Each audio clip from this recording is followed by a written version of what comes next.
Olá, tudo bem? Sejam todos bem-vindos a mais uma lição da Escola Sabatina. Essa é a lição de número 4. Ame o Senhor seu Deus, é o tema da lição, o título dela. E hoje nós estamos com o Emerson Barsic, que é o ancião dessa igreja local aqui e que vai estar compartilhando comigo, com você, conosco, mais esse tema que é maravilhoso, acerca dessa verdade presente no livro de Deuteronômio. Emerson, suas boas-vindas aí ao nosso povo. Olá, Robson. Olá, você que está nos acompanhando, está assistindo este vídeo, esta gravação. Deus seja louvado, porque você também separou esse tempo para buscar a sua palavra, conhecer ainda mais, estudar a lição da Escola Sabatina, mesmo que neste formato. Pretendemos que algo seja complementar aí ao seu estudo diário da lição da Escola Sabatina, destacando os principais pontos desta lição número 4. Assim como você, eu também hoje vim aprender junto com o Robson aqui. Afinal, nós sempre que estamos ouvindo o Robson apresentar algo, nós aprendemos muito mais. E então é isso que nós viemos fazer. Seja bem-vindo, vamos juntos aí aprender da palavra de Deus. Vamos fazer uma breve oração?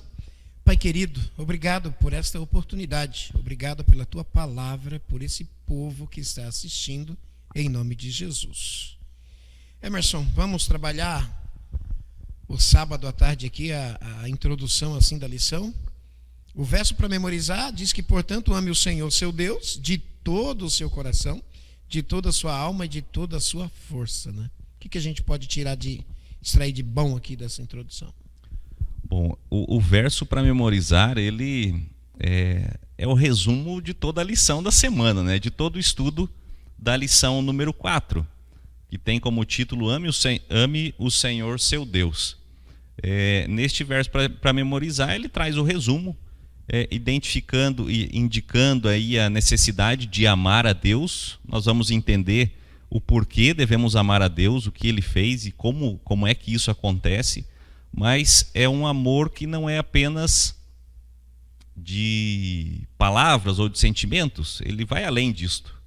E no próprio verso, ele destaca que este amor ele deve ser muito amplo, tanto que vai numa crescente, ele deve ser de todo o coração, de toda a sua alma e com toda a sua força.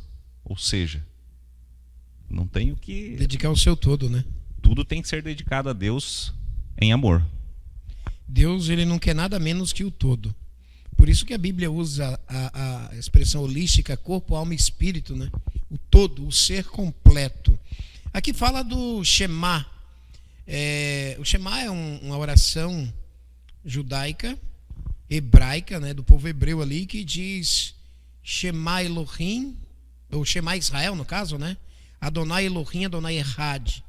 Esse Elohim está dizendo que o Senhor é Deus, o Senhor é um, ou único, né? A palavra Echad é um sujeito simples ali da oração, quer dizer, não tem outro Deus além dele, não é composto assim, dizendo assim, olha, eu sou aqui, eu viro Deus, viro Jesus e viro o Espírito Santo. Ele é composto na família, mas está dizendo que ele é um de forma absoluta, que não há outro Deus fora dele, né? É isso aí, importante falar, né? O Robson, ele abordou aí o verso 4 do capítulo 6 e ele pronunciou no hebraico, né? O Shema Israel Adonai, mas o que é que ele significa? O verso 4 que nos diz que é o verso que antecede o nosso verso para memorizar, né? Nós lemos: amarás o Senhor seu Deus de todo o teu coração, de toda a sua alma e com toda a tua força. Mas o verso anterior é o verso 4 que diz: ouve, Israel, o Senhor nosso Deus é o único Senhor. E depois deste verso, desta invocação, podemos até dizer que é uma oração, né? É a oração que é falada e que é dito o verso que nós lemos há pouco, né? Para memorizar, amarás, pois, o Senhor teu Deus acima de todas as coisas, né? Importante destacar este ponto que leva a compreender o significado de tudo isso, não é? E aquilo que a gente estava conversando antes de gravarmos, o judeu, eles levam muitíssimo a sério, e nós deveríamos fazer o mesmo, seguindo seu exemplo, o fato de eles levantam pela manhã, eles fazem essa oração do Shema, eles durante todo o dia, no decorrer do dia a dia na sua casa, eles têm um objeto que eles colocam nos pontos principais da casa para sempre estar passando a mão naquilo e mentalizando essa oração. Eles cumprem o que Deus ordenou, né, em Deuteronômio, a respeito de levar na mão, entre os teus olhos como fronteira na tua testa, e por onde a gente for, né? É uma recomendação importantíssima, Emerson. Para ver como isso é importante, né, e é relevante para o judeu, né?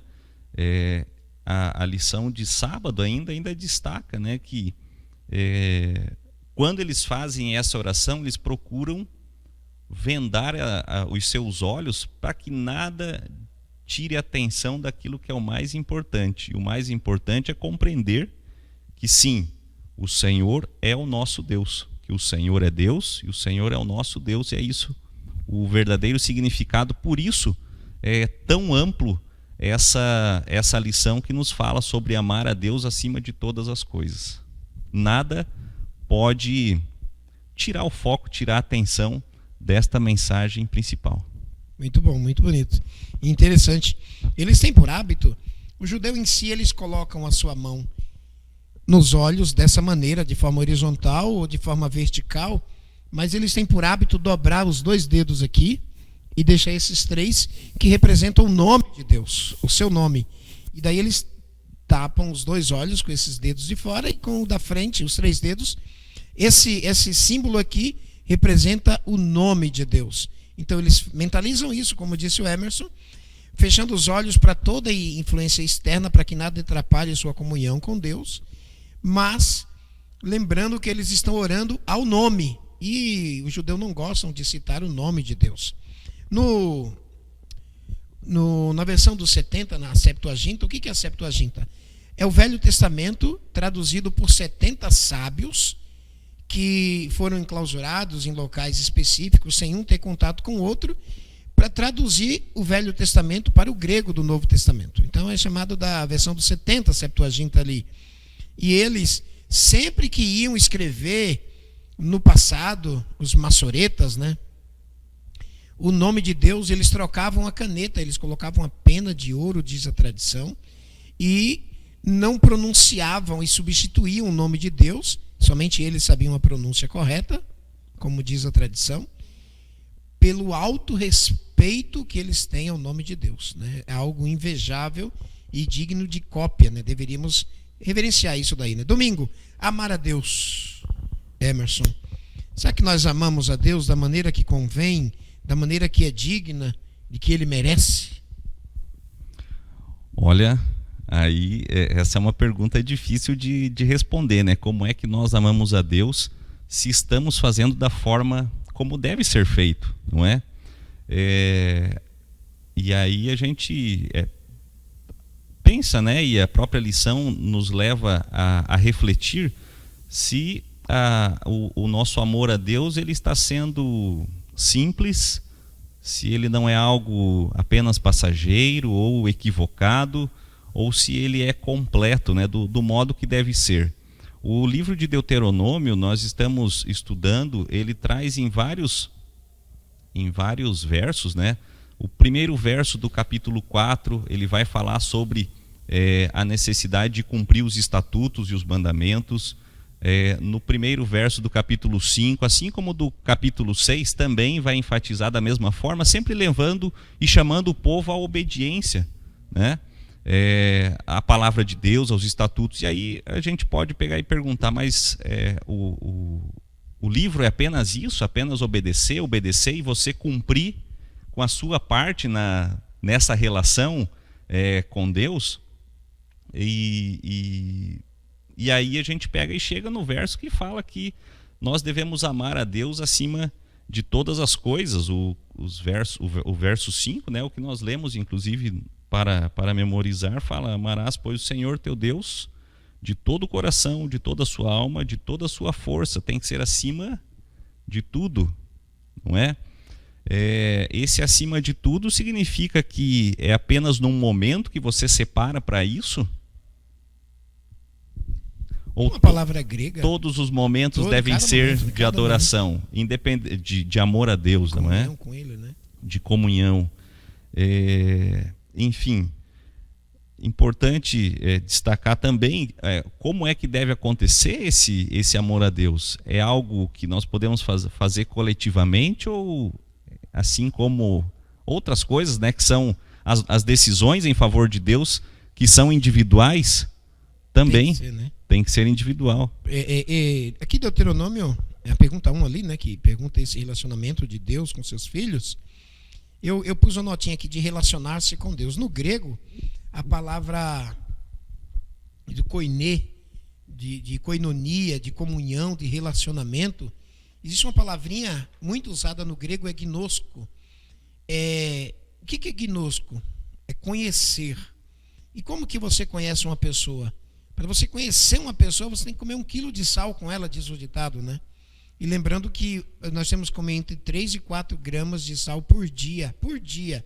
Se nós dividirmos isso por 1 quilo de sal, você precisa levar meses de relacionamento com a pessoa para compreender e conhecer realmente aquela pessoa, né? Então, o amor, não existe amor sem relacionamento.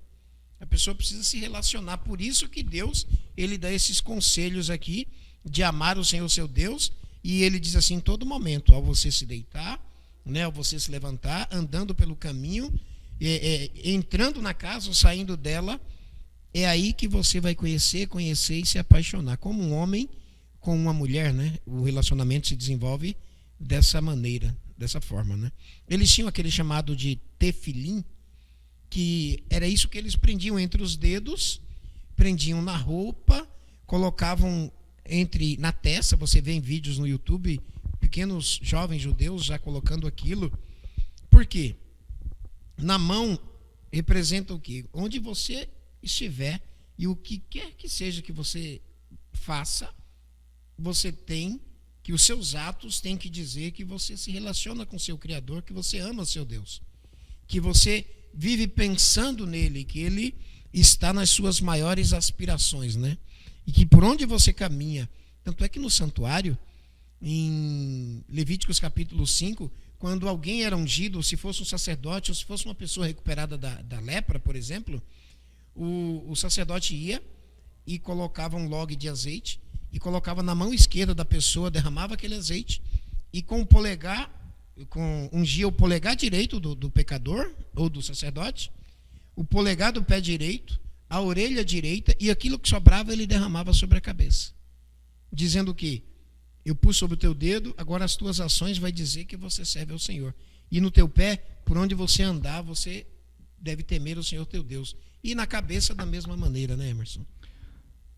Abrange todos os pontos da nossa vida, né? Tudo. A lição fala que esse amor a Deus, ele tem uma natureza absoluta, né? É um amor acima de todas as coisas. Não tem... o absoluto vai contra o relativo, né? E hoje em dia nós vivemos nos tempos de relativizar todas as coisas, né? Eu amo a Deus quando me convém.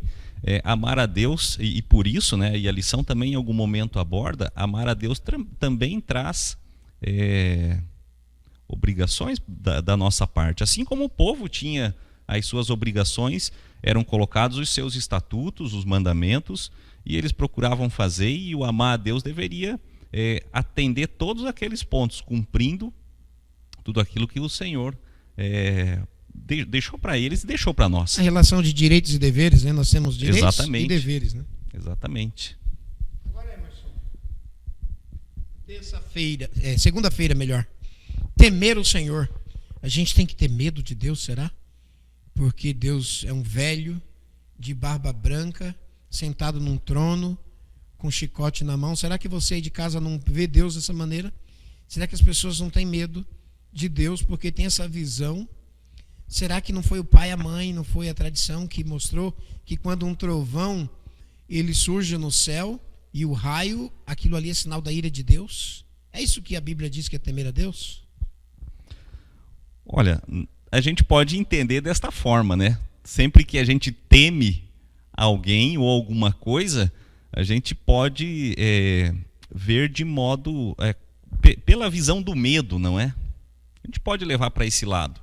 Porém, quando fala do temer a Deus, a gente precisa, no meu entendimento, a gente precisa entender aquilo que aconteceu com o povo, né?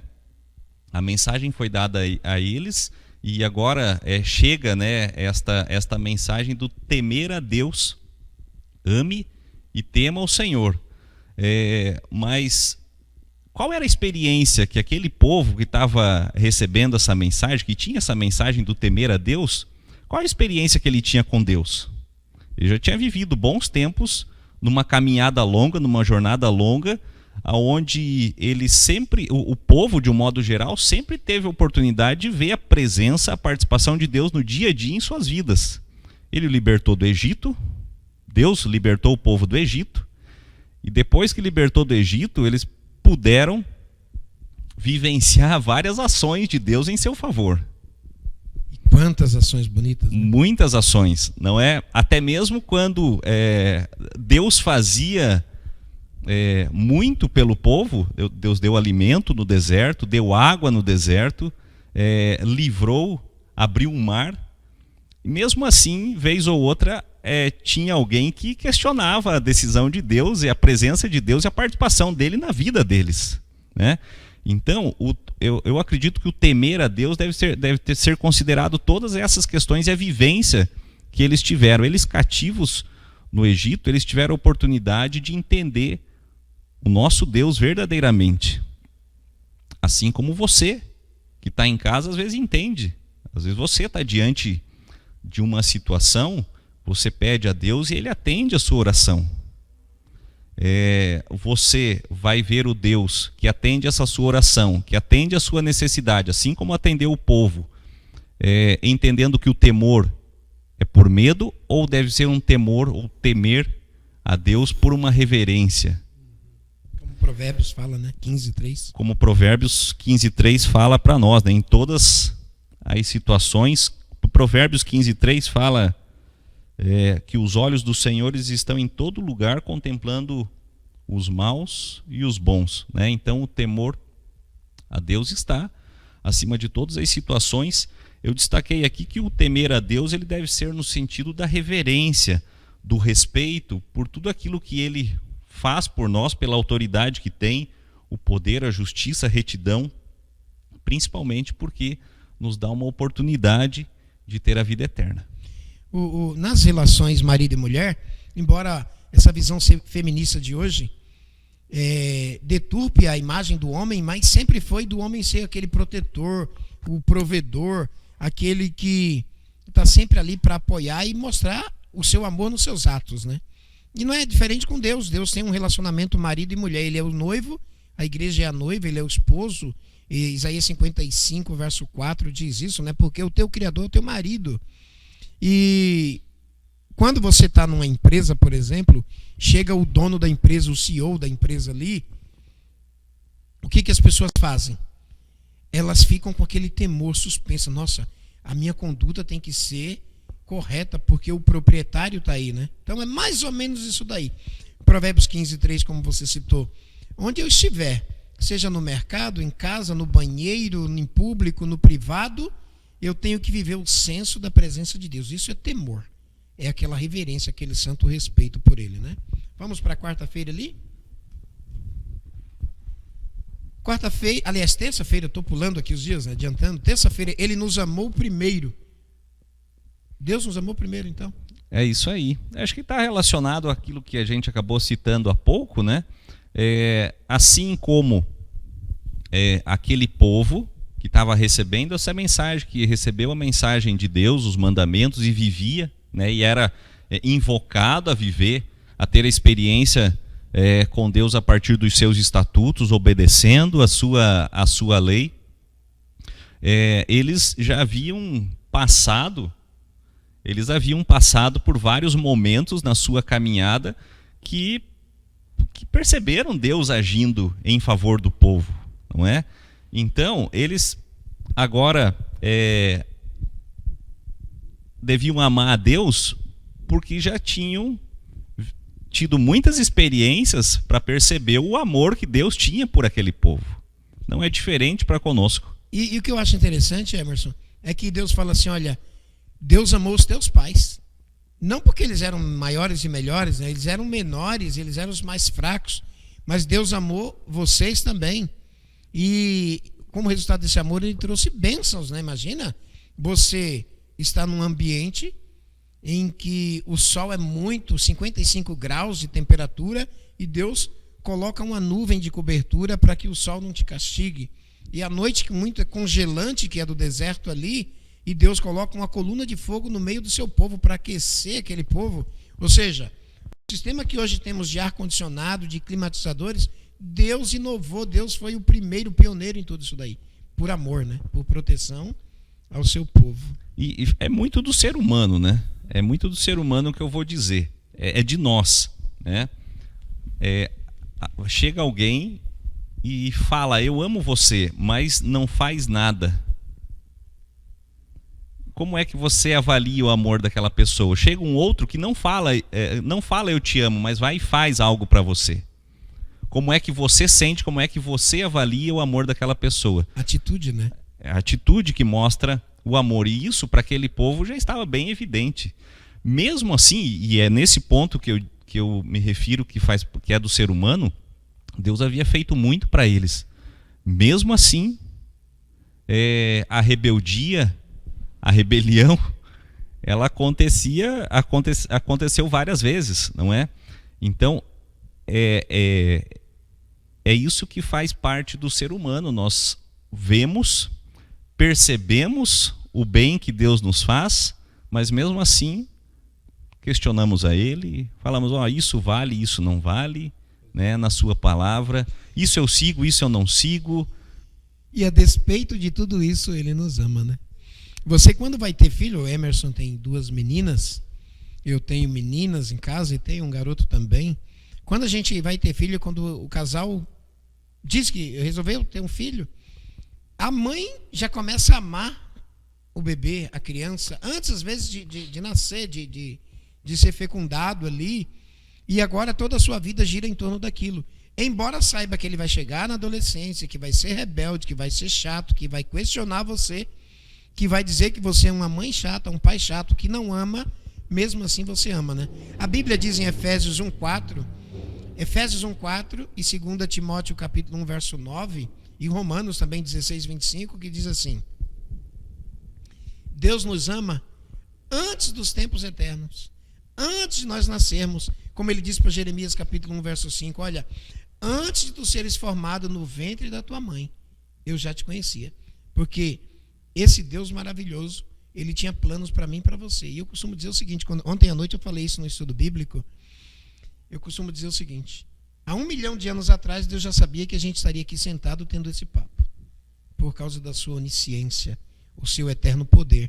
E é assim que ele nos ama. Ele disse assim, olha, eu vou fazer fulano, e com todo o amor que eu tenho, eu vou derramar esse amor sobre ele, né? É isso que é maravilhoso de saber. Filipenses 2:8 fala que ele se humilhou, tornando-se obediente até a morte, e morte de cruz, não é?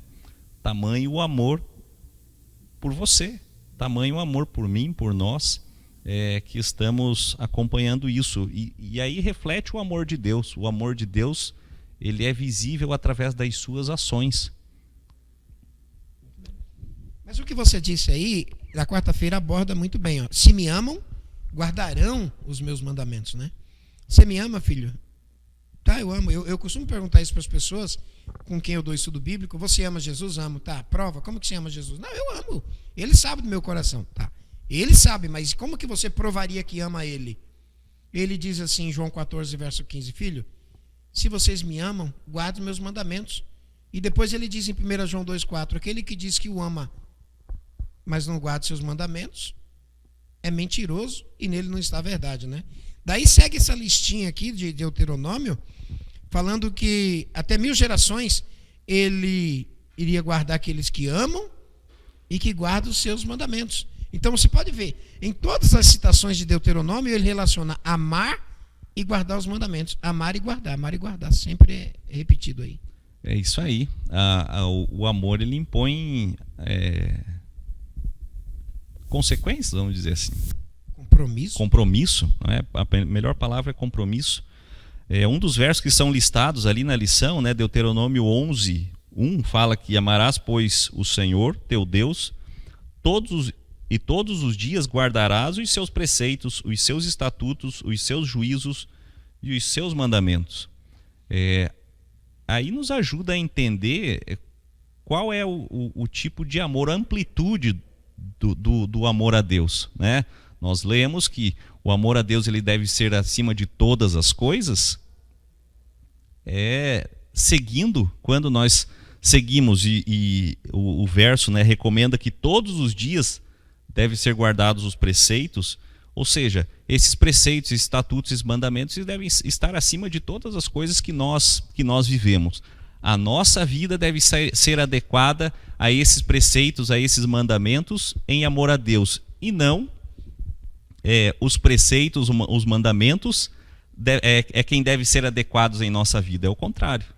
Nós devemos adequar a nossa vida em cima desses preceitos. A gente quer fazer um deusinho pra gente, né? Nós queremos viver na relatividade. Né? Exatamente, relativo.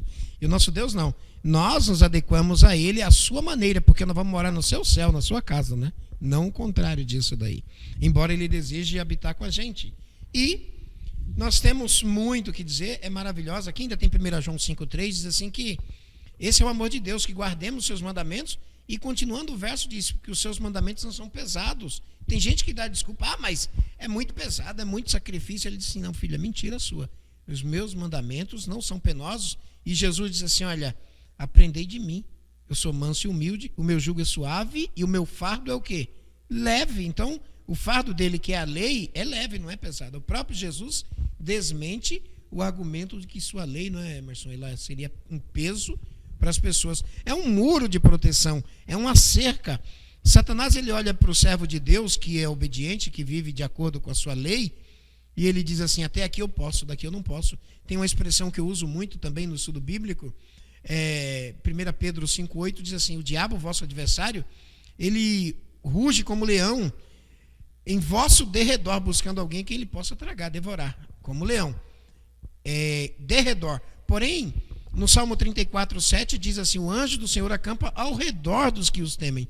Então, quando você adora a Deus, serve Ele, guarda os seus mandamentos, esse anjo está ao seu redor. E o diabo só pode estar ao derredor, é depois do arredor. Ele não consegue se aproximar quando você é fiel no cumprimento. Quando nós não amamos, quando o amor a Deus, nós dizemos que amamos, mas ele não está cumprindo acima de todas as coisas, é que esses mandamentos são pesados, Robson. Exatamente. É que eles ficam pesados. Por quê? Porque aí você quer encaixar a mensagem de Deus na sua vida. Quando nós devemos colocar a nossa vida e adequá-las a esses preceitos, a esses mandamentos, a esses estatutos. Por isso, se me amam, guardarei os mandamentos. O que nós devemos fazer é adequar a nossa vida a esses mandamentos. Eles são eternos, eles não mudam. Então, basta nos cumprir. Um rapaz, quando vai casar com a moça, né, ele abre mão de todas as outras mulheres para aquela, porque é sinal de que ele a ama. É isso que Deus está dizendo. Abra mão de tudo por mim e prove que o seu amor é exclusivamente meu, né? E qual que é o principal mandamento aqui da quinta-feira? O principal dos mandamentos que Jesus foi interpelado, né, ali em Marcos, ele chegou um escriba, um homem que estudou a lei a vida inteira e pediu para Jesus o resumo da lei. E o resumo da lei foi: ame a Deus acima de todas as coisas, não é? Que coisa lá maravilhosa. Em Marcos está fazendo referência a esses versos que nós estamos utilizando aí na lição, como verso para memorizar, né? Ame a Deus acima de todas as coisas. E a gente comentou a princípio da lição que o judeu, no leito de morte, ele ora o Shema Israel ali, dizendo que o Senhor é Deus, o Senhor é único. Imagine, o último momento de vida dele, ele clama por isso. Eu acho bonita a fé judaica. E às vezes as pessoas, nós cristãos, No momento da morte, clamo por tudo, eu não quero morrer, não quero morrer.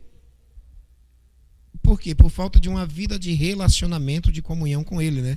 Então, como Jesus disse, de tudo que se tem ouvido lá, Jesus disse não, ele disse por meio do sábio Salomão, né? Em Eclesiastes, capítulo 12, verso 13 e 14, de tudo que se tem ouvido, o resumo é, teme a Deus, temer é, tenha o senso da presença de Deus nas suas relações pessoais e interpessoais, e guarde seus mandamentos, porque esse é o dever de todo ser humano, né? Antropos, a palavra ali, de todo homem que vive aqui sobre a face da terra. Isso é o que nós temos acerca desse principal mandamento, né, Emerson? Exatamente. E aí é importante destacarmos, né? Muitas vezes nós somos interpelados, somos questionados, falando, olha só, vocês seguem todos aqueles mandamentos, é lá do Antigo Testamento e tal, isso não tem mais validade. Porque agora você tem que amar a Deus e amar o próximo. Mas não é justamente isso? Aonde é que está o amar a Deus? O resumo da vida, né? O resumo desses mandamentos, a lição coloca, né, que o fato de talvez chegarem a Jesus e questionarem, olha só, que mandamento eu devo seguir? Eram tantas as leis diante da tradição judaica, né? Eram muitas leis que o que eles queriam era o resumo de tudo aquilo, né? E aí Jesus vai lá e fala, ó, ame a Deus acima de todas as coisas. E onde que estava isso? Está lá no Antigo Testamento, ou seja, Jesus está confirmando aquilo, a Bíblia, o Velho Testamento, o Antigo Testamento. Às vezes somos questionados, mas temos a certeza de que aquilo que Jesus falou, né, e o mandamento que ele nos deixou, ele já existia. Amém. Ele citou a Bíblia, os profetas citaram a Bíblia no Velho Testamento, eu quero dizer, porque tudo que Jesus disse aqui, quando ele disse, não existia o Novo Testamento. Por exemplo, e um exemplo disso é João 5,39, né? Quando ele disse, examinai as Escrituras, porque vocês julgam ter nelas a vida eterna. Quando ele disse, examina as Escrituras, ele estava se referindo ao Velho, porque não existia o Novo. Em João 5, do 45 em diante, ele se refere a Moisés. Em Lucas, capítulo 24, verso 27, verso 44, lá diz assim, ele começando por Moisés e discorrendo por todos os profetas, expunha-lhes o que a seu respeito constava em todas as Escrituras. Então, o conhecimento bíblico das pessoas do Novo Testamento, a base deles era o Velho Testamento, né? Assim foi com Paulo, assim foi com cada escritor do Novo, cada apóstolo, e o próprio Jesus, ele deu isso como regra, né? Como exemplo. Agora tem um fato aqui, Emerson, do estudo adicional de sexta-feira, eu grifei, achei muito bonita essa citação, do livro Grande Conflito, página 651. Quando as nações dos salvos olham para o seu Redentor, contemplam a glória eterna do Pai resplandecendo em seu semblante, no semblante de Cristo. Ao verem seu trono, que existe de eternidade a eternidade, e saber que seu reino não terá fim, irrompem num hino arrebatador, digno é o Cordeiro que foi morto, e nos remiu para Deus com seu preciosíssimo sangue. Que coisa Amém. Maravilhosa. Muito bom. Que frase, né? Muito bom. Tem lá em Deuteronômio, em Êxodo capítulo 26, verso 1, Emerson, e verso 30 e 31, diz assim que Deus está entronizado, a base do trono de Deus é um pavimento de safira. Um pavimento de safira. Nós temos aqui como pano de fundo a Escola Sabatina, os 168 anos de comemoração da Escola Sabatina. E nós temos aqui esse azul. Esse azul aqui que nós temos. Safira é uma pedra preciosa azul. No Salmo 50, verso 6, diz assim, os céus proclamam a glória de Deus, proclamam a justiça de Deus. O céu é azul. Quando você vai em Deuteronômio 26, verso 1 e verso 31, ele fala que os mandamentos de Deus são representados pelo azul da safira e pela veste do sacerdote, que tinha que ter um cordão azul, Deuteronômio capítulo 15, verso 38 e 39. Por isso, ou seja, a base do governo de Deus ele age de acordo, de conformidade com a sua lei. Por isso que ele fala, amor e lei é a mesma coisa. Quem guarda é porque ama. Se não ama, não guarda. Naturalmente isso daí, como nós também comentamos isso daí, né? 1 João 4,8. 1 João 4,8, né? Diz, aquele que não ama não conhece a Deus, pois Deus é amor. E o contrário disso é o quê? Aquele que ama, que conhece, guarda. Porque Deus é amor, né? Amém. Bem, queridos, chegamos ao fim dessa maravilhosa lição. Mas, semana que vem tem mais. Não deixe de estudar a palavra de Deus, porque é o que diz Mateus 4,4. Não é só de pão que viverá o homem, mas de toda palavra que sai da boca de Deus. Emerson, suas considerações? Aprendemos aí um pouco mais, né, da palavra de Deus. Aprendemos aí a amplitude deste amor. Fica evidente na lição que em todos os momentos da nossa vida, em tudo que fazemos, devemos estar vivendo o amor para com o nosso Deus, né? E aí, amando a Deus, Ele, a sua palavra, tudo vai ser refletido na nossa vida. Louvado seja Deus por isso.